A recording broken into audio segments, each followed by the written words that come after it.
Ooh, that looks tasty.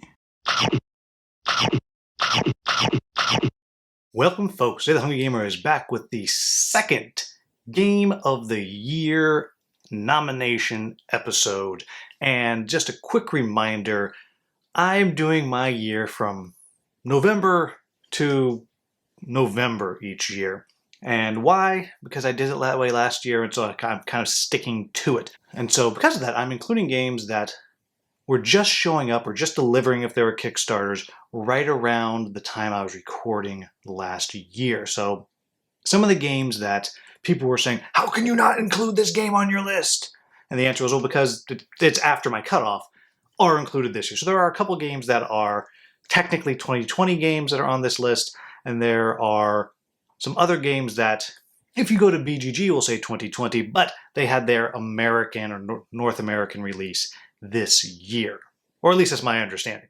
So, that said, I have 6 games here this year. And with that, I am going to give 2 honorable mentions as well. One is Infinity Defiance, which I put in my top few dungeon crawler list this year. I do really like that game, but it just didn't quite squeak into my games of the year, but it is really good. It is really fun. It's really hard to get, but so honorable mention for that one. And the second one was one that I put up a poll and asked people, do re-releases count? Because this other honorable mention I love. I think it's great, but technically it came out years ago, and the second Kickstarter, the reprint, that did some significant changes to the game did show up in 2021, and it was close to a 50-50 split when I last looked, and so not being an overwhelming yes it should count, I decided not to include it. So my second honorable mention is Madara, which I like a lot, and I'm looking forward to finishing the first box and then waiting for all the new stuff as soon as I can get my hands on that as well. With that, we'll jump into the 6 games that I have on my Game of the Year nominee list. And this is in no particular order. This is literally in the order that I pulled them up off the floor right next to me. And so what's going to happen between now and sometime in mid or late December is I'm going to play all these games again a lot, at as many different player counts as I can, to try to rank them in order. And I will say this is a little bit of a weird year for me, because you probably know that I love dungeon crawls so very much. And like I said, Infinity Defiance didn't make it. And you're not going to find any dungeon crawls on this list. Now, next year, with Stars of Icarios coming, with Oathsworn coming, and a whole bunch of other stuff coming, it's going to be a very different looking list. But that said, let's jump into the list, and my first nominee is Hadrian's Wall from Renegade Games and Garphill Games. And man, this is a game that I said I wanted to check out solely because I thought, well, it's Renegade Games, Garphill Games, it's probably going to be a big deal. And it's a flippin' right game, and I don't like that style of game in general. I don't chase them down, I don't seek them out. I'll play them every now and then, but I just don't care. But boy, this game is great. It has an amazing ability to make you feel like you're really smart as you're playing, as you build up this perpetual motion machine. It kind of goes and goes and goes and goes and goes. On the flip side, you look at it, it looks like a spreadsheet. There's boxes everywhere, and it looks like it's going to be really complicated. And at the end of the day, it is very much multiplayer solitaire. There's very little interaction if you're playing with other players. I like playing it solo. I've played it a ton.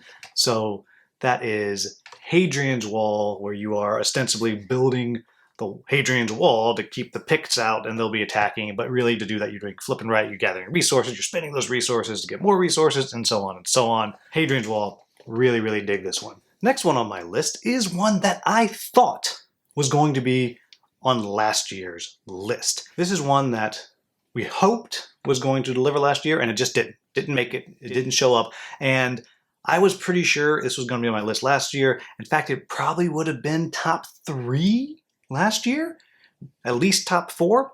And that is Merchant's Cove. Obviously, this is just the Kickstarter secret stash, so you can actually buy this also, because I didn't want to pick up the whole big box. And this is a game that is a Euro game. about making resources, selling resources. But the big catch with the game is that each player is doing their own individual asymmetric mini game to produce these resources. And I just love this game. That just the prototype, I've played a ton.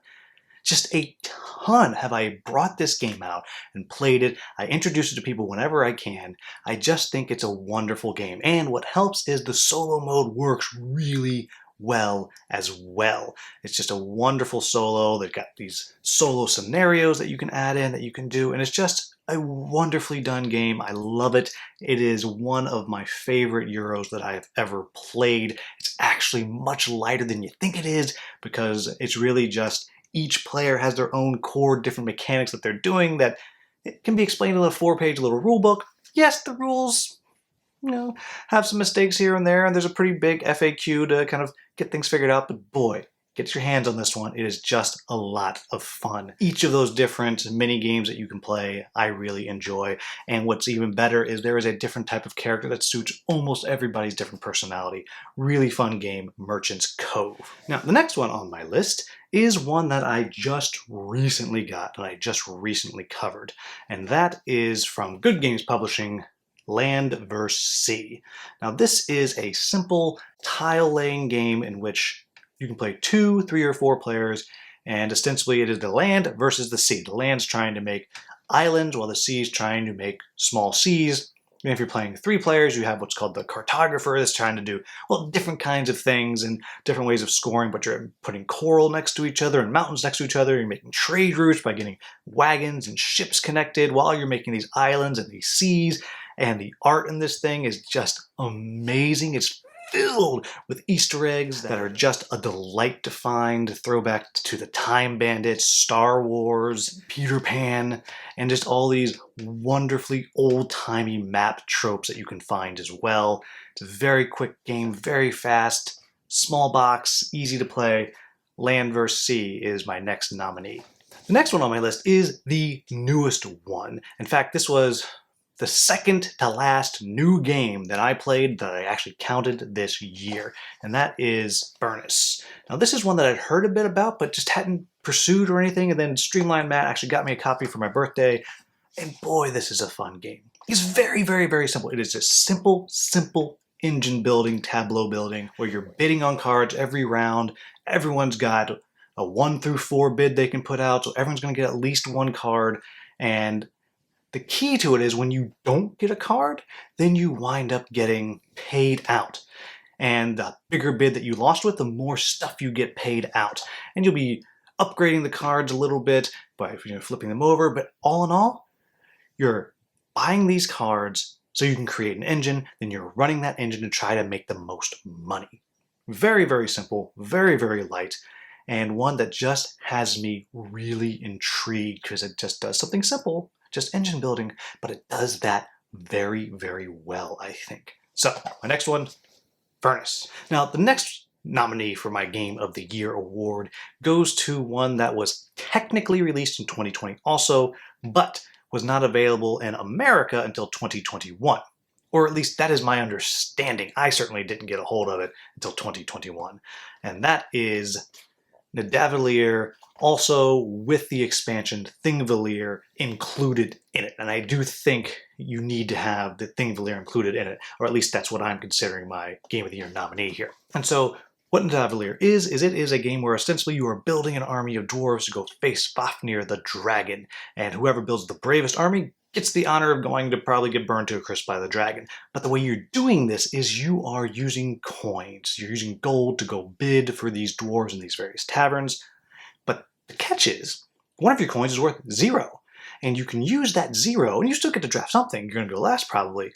But then the 2 coins you didn't spend, you're going to combine them and you get better coins. So sometimes you want to lose a round of bidding at the last thing, so you have the ability to bid better later on. The rest of it's just pretty much set collection. There's 5 different types of dwarves you can get, and they each have their own scoring criteria. And then when you get 1 of each, you're able to draft a hero or a legend, which will either be more of one color, or there'll be these legendary dwarves who are neutral, no color, but they all have their own abilities they do, their own scoring that they do. And then Thingvellir brings in another area you can draft from. So when you win your bid in one place, you can then go and draft from this mercenary camp, which have dual color heroes or these artifacts, which are pretty much all worth in-game scoring. The game is lightning fast, and it is fantastic. It's just great. I love pretty much everything about it. I love the art. I love the gameplay. Wonderful, wonderful game. That is The Davalier. Now, my last nominee is one that people got on me for not considering last year, and it was simply because it was delivering, it was showing up when I started putting my list together. I just didn't have it, and for me, I actually wound up getting a copy of it, I think in January or February, something like that.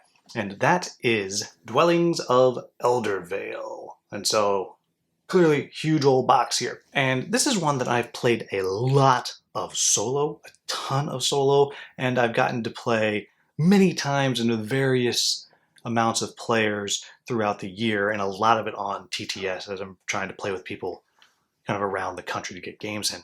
And this is a game that combines stuff that I really, really like. I really enjoy worker placement. This has worker placement. I enjoy tableau building, and it has tableau building. But the cool thing about the tableau building is you activate the tableau when you pull your workers back. So you're pulling your workers back and then activating your tableau. And so if you've been clever by pulling your workers back, it's almost just as good as putting your workers out, and I love that. Then it has something that I don't usually like that much. I don't usually like area control very much, but in this one, it really works for me. And I think the reason is because once you have an area, it's yours. You don't lose it. That's something that just drives me crazy often when I play area control games, is just trying to shore things up. I like to be able to sometimes set it and forget it. And in Dwellings, when you have a dwelling, it's yours, it's done. Move on, do something else, pursue a different objective. But the other thing that I really enjoy, it also frustrates me like crazy because my dice rolling luck is terrible. It's got some good dice chucking action because when you go into combat, you're just chucking dice. And it is possible when you're just chucking dice for the single lowly peasant to beat your dragon. And if you are like me, you roll lots of ones, so you lose a lot. And the other benefit is when you get defeated, you still get rewarded with something, but clearly you want to win combat. And so to me, it's giving me a lot of those Euro mechanics that I love, that I adore. I get to play that, and I get to chuck a bunch of dice, and the solo is fantastic. I love the solo. It's really, really hard, and it's really, really satisfying. And then, of course, along with that, I would be remiss if I didn't say that the production on this thing is just fantastic, and it has the most superfluous, fantastic component I've ever seen in a game. That is the noise-making sound bases, which are completely unnecessary, but you can pry those from my cold, dead hands. And maybe not even then. That's how much I love these things.